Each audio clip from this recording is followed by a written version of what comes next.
Umani ng iba't ibang reaksyon at komento mula sa netizen ang naging rant ni Kapuso Comedy Queen Ai de las Alas matapos niyang mabalita ang isang taga-Star Cinema raw ang nagpapa-takedown sa una ng naisulat na balita ng ABS-CBN News patungkol sa pakikipag-ugnayan niya na makagawa ng Tanging Ina reunion movie.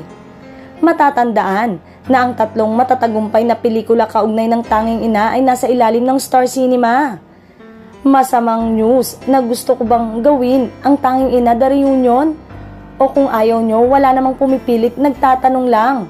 Hindi naman ako mamamatay kung hindi ko gagawin yan. Kung ayaw nyo, edi wag. Magpa-takedown pa kayong nalalaman. Masaya ako sa GMA. Mababasa sa caption ng Facebook post ni Ai.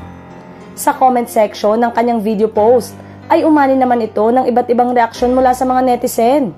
May mga nagsabing tila sinunog niya ang tulay sa pagitan nila ng Star Cinema. Ang pagsunog ng tulay ay isang idiomatikong pahayag na ang ibig sabihin ay tila sinira ang magandang ugnayan. May nagpayo naman kay Ai na pwede naman siyang mag-produce ng ibang pelikula.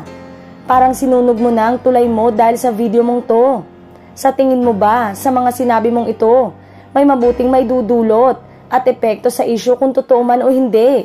Sa tingin mo dahil dito magugustuhan kang kunin at i-produce tuloy ng Star Cinema? O mababisit tuloy sa iyo ang mga production dahil napaka-impulsive at negative publicity mo? Samantalang wala pang tugon, reaksyon o pahayag ang Star Cinema kaugnay sa mga binitawang pahayag ni Ai de las Alas.